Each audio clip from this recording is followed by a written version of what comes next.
Grifter and the Buddha.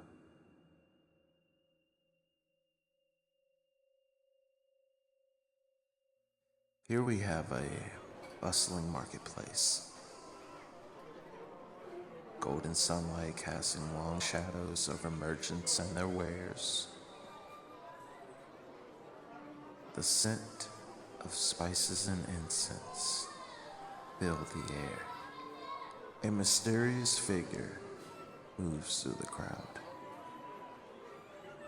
Meet Joren. Joren was not a thief by trade, at least not in the way one might expect. He never lifted a purse nor picked a pocket. No. Joren was a grifter, a master of words, a weaver of illusions, a trespasser of trust. He could make a man believe the stars were his to own. And for a small price, he might just throw in the sky. One day, Joren approaches a merchant, selling him a ancient figurine, a relic of power and good luck. The merchant eagerly pays, but as Joren walks away, the figurine crumbles in the merchant's hands. The deception has been done. Later in the day, Joren overhears a small crowd whisper of a great teacher, a sage whose words could move mountains. He scoffs, but he's curious, and he begins to enter a quiet grove. A small group of followers observe this peaceful, serene being sitting under a Bodhi tree, eyes closed, mouth slightly turned upwards, creating a smile. The Buddha Siddhartha. He slightly opens his mouth, addressing no one in particular, and he begins to speak.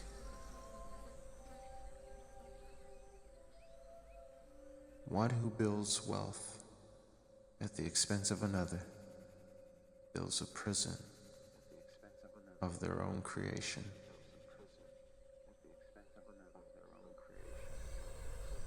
Now, Joren was not sitting amongst the followers, but he was listening, standing under a Bodhi tree far in the distance. And Joren began to feel a sensation shift in his chest, almost as if his body was speaking a truth foreign to him. He shook it off and swiftly walked away. He left the grove, but the words spoken followed him home. So the next day,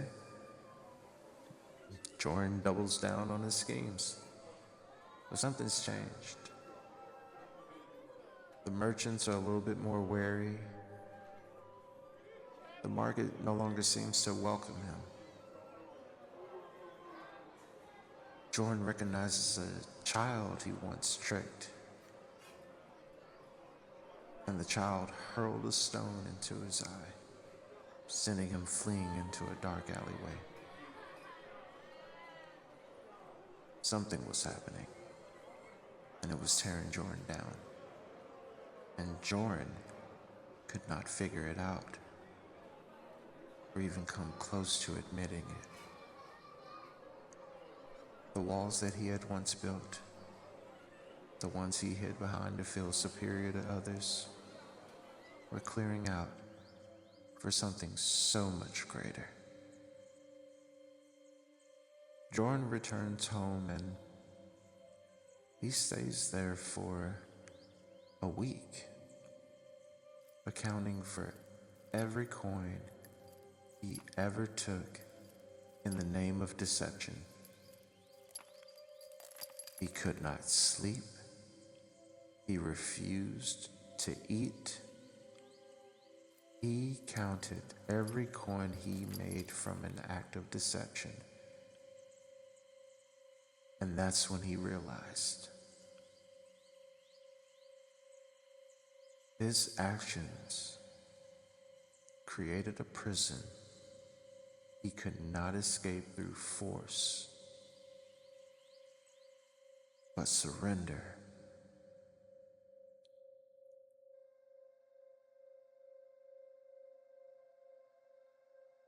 Broken and desperate, Joren falls to his knees.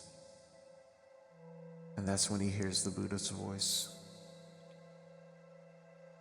You seek to be free, yet you lock the door. You also hold the key. Let go. Embrace within, and you will know wealth beyond measure. Tears began to well in Joren's eyes.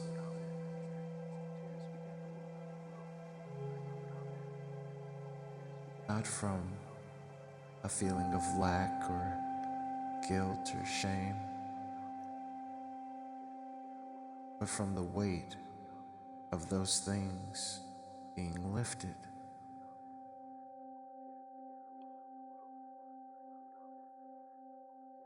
Joren sets out to undo his wrongs. He makes right with everyone that he's ever deceived. He repays debts and begins to cultivate trust. Some refuse to give him forgiveness. Some don't. Some scorn him now. And yet he continues, lighter with each moment he takes to make peace with himself and others.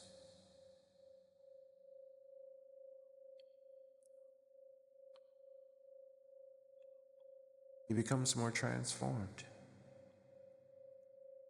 And yet, even after all the work he's done to bring himself to a place of wholeness, Joren realizes something profound. He no longer needs what he once desired. The life he once lived seemed to pale in comparison to the peace he now carries. And although Joren had suppressed his heart for personal gain through deception, he now walked with empty pockets and a full heart. For the first time, he felt truly free.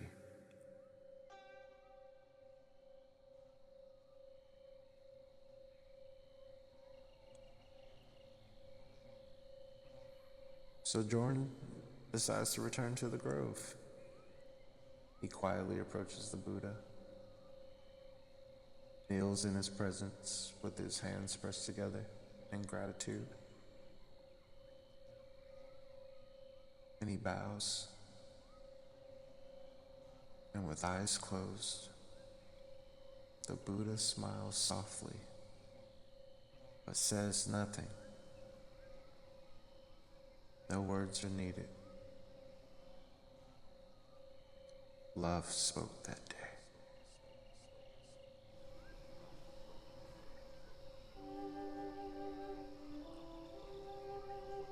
And so Joren decided to join the Buddha Siddhartha in the Bodhi Grove, under the Bodhi tree.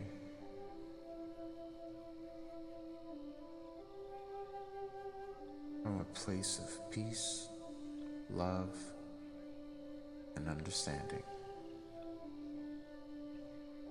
You see, not all prisons have bars, and not all chains hold tight. The actual deception was that Joren had lived his life chasing other people's gold, only to discover the true treasure he had been searching for was within him all along.